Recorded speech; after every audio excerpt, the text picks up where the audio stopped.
Bonjour François de Closet. Bonjour. Chacun de vos livres est un événement, celui-là n'y manque pas. La France à qui tout double, publié chez Fayard. Alors ce n'est pas de la politique fiction, les élections départementales. Le Front National sera le premier parti de France. Marine Le Pen est-elle aux portes du pouvoir? C'est inéluctable. Et cela résulte de 40 années de mensonges, c'est ce que vous dites? Ce que je dis, c'est qu'à cause de 40 années de mensonges, aussi bien, je dirais, sur le plan socio-démographique, immigration, etc., que sur le plan politique, à cause de ces 40 années de mensonges, d'une part, nous assistons à une montée assez irrésistible du Front National, et d'autre part, à une dégradation de notre situation financière. Oui. Et que, de ce fait, un jour ou l'autre, je ne sais pas quand, on ne peut pas faire de prévision de date, mais un jour ou l'autre, il y aura à choisir pour la France entre redoubler d'efforts et rester dans l'Europe, ou au contraire, quitter l'Europe, suivre Marine Le Pen et nous imaginer qu'en fermant nos frontières, on résoudra nos problèmes alors que nous disparaîtrons. La dynamique est avec elle, elle ne cesse de progresser, y compris ses idées. Vous dites ces 40 années de mensonges. C'est quoi ces 40 années de mensonges? Mais il y a les mensonges sur le plan économique. Je prendrai les derniers en date. Tous nos budgets sont mensongers, puisqu'on les présente très vertueux et ensuite on les constate très dévergondés à l'arrivée. On ne tient jamais nos engagements. Mais prends des plus récents. Lorsque François Hollande arrive au pouvoir, il dit qu'il va falloir faire des efforts, mais qu'il n'y a que 10% de la population qui supportera ces efforts. En réalité, les 90% restants, ils ne seront pas du tout exemptés. Et donc, il y a ce sentiment qu'on a menti. Oui. Et dans ce domaine, d'ailleurs, à mon avis, le pire mensonge, celui que porte en elle dans son discours Marine Le Pen, qui est de donner à croire aux Français que s'il y a des difficultés en France, elles viennent de l'extérieur, de l'Europe, de la mondialisation, il faut sortir de l'Europe pour sortir des difficultés. Il faut fermer les frontières et entre Français protégés par la déesse nation, nous allons résoudre nos problèmes. Oui, mais si ces idées-là... C'est un mensonge. Oui. Les autres disent il faut faire du déficit parce que ça fait de la croissance et ça supprime le chômage. On fait ça depuis 40 ans, moyennant quoi on a 2000 milliards de dettes et 10% de chômage. Oui, on a cessé de mentir. Oui, mais François de Closet, si ces idées-là du Front National sont si populaires, la faute à qui? Vous dites aussi on n'a pas voulu dire la vérité aux gens sur l'islam, sur les banlieues, sur l'immigration. Mais on a eu peur. Pourquoi? Parce que Jean-Marie Le Pen a mis l'accent sur ces questions. Et que plutôt que d'accepter le débat démocratique, puisque ce parti n'était pas interdit, il fallait en débattre avec lui et mettre toutes les questions sur la table. Il ne fallait pas le diaboliser. Mais sûrement pas et surtout pas. Devait le diaboliser sur le plan de l'antisémitisme. Mais en revanche, sur tous les autres plans, il fallait discuter et faire confiance aux citoyens pour, dans le débat, se dire qu'effectivement, les sujets et solutions qu'il proposait n'étaient pas les bonnes. Au lieu de quoi, on a dit non, si vous parlez de ces problèmes, vous roulez. C'est-à-dire parler des problèmes de banlieue. Les problèmes de banlieue, les problèmes d'identité Dire que, par exemple, nationale. la France multiculturelle, ça ne marche pas. Dire que l'immigration, ça ne marche pas.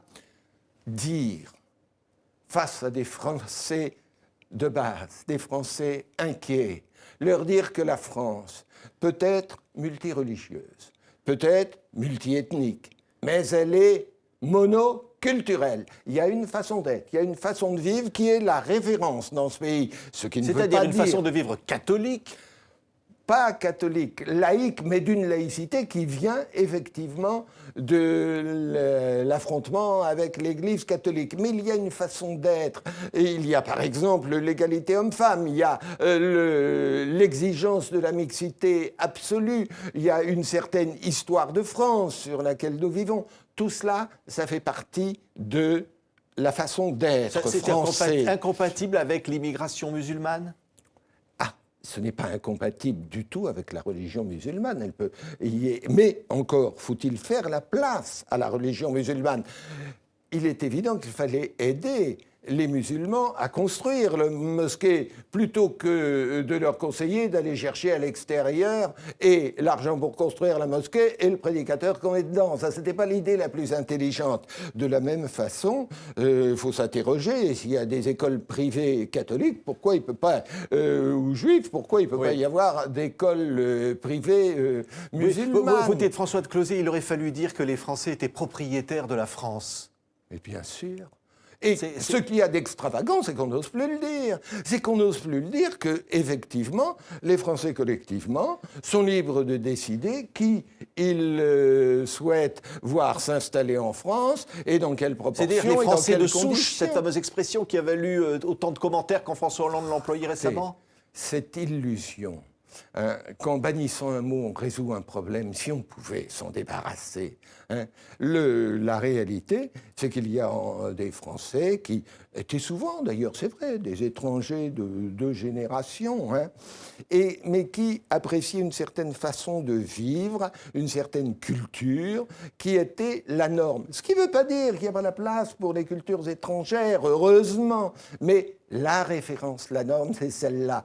Et ces gens ont été inquiets parce qu'ils ont été doublement bousculés par les nouvelles technologies, par la mondialisation et tout ça, et bousculés par l'arrivée d'immigrés très différents. Ils ne savaient plus bien où ils en étaient, et à ce moment-là, on leur a craché à la figure qu'ils étaient d'abord des bons à rien, inutilisables sur le plan économique, et en plus des racistes. Alors, on a créé ainsi, face à une France dynamique, celle des grandes villes, une France à l'abandon, une France qui a l'impression qu'elle ne sait plus où elle en est, qu'elle n'a pas sa place, une France qu'on a offerte tranquillement au Front National. Vous commencez ce livre par, évidemment, les attentats, la grande manifestation du 11 janvier. Vous dites aussi, on n'a pas voulu reconnaître qu'il y avait un problème avec une forme de l'islam.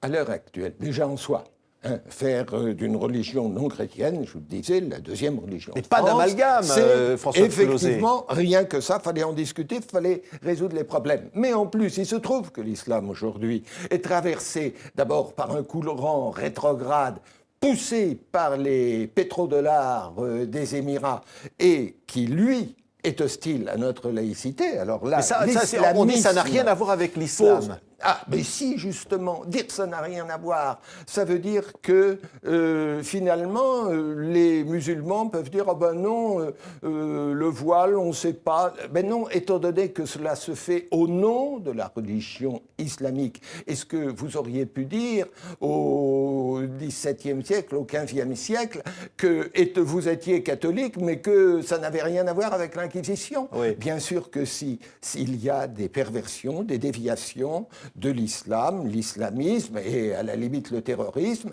et on ne peut lutter contre qu'avec la communauté musulmane. Enfin, ce n'est tout de même pas de l'extérieur qu'on va intervenir dans le monde musulman pour dire « Ah non, là, c'est pas bon ». Non, nous devons faire sa place au monde musulman pour ensuite, avec lui, bien définir ce qu'on accepte en France, ce qu'on n'accepte pas, dénoncer les courants dangereux qui se refusent, l'islamisme qui refuse l'égalité homme-femme, qui refuse notre histoire, qui veulent nous imposer... Mais vous n'êtes pas, François Closet, sur le terrain d'Éric Zemmour, quand vous dites tout ça, finalement? Non. Pourquoi? Et c'est pourquoi Éric Zemmour m'a attaqué si violemment. Parce que moi, je pense que non seulement l'immigration en soi n'est pas un mal pour la France, qu'elle est indispensable, nécessaire, normale, mais qu'elle doit être contrôlée. Et que l'immigration peut ou pas poser des problèmes lorsque ce sont des Portugais, des Polonais qui viennent en France. Les problèmes ne sont pas de même nature. Parce que ce que dit Zemmour, c'est plutôt finalement le discours du Front National? Et c'est pas votre discours? Mon Dieu, moi, mon discours, c'est le discours efficace pour empêcher le Front National de venir au pouvoir.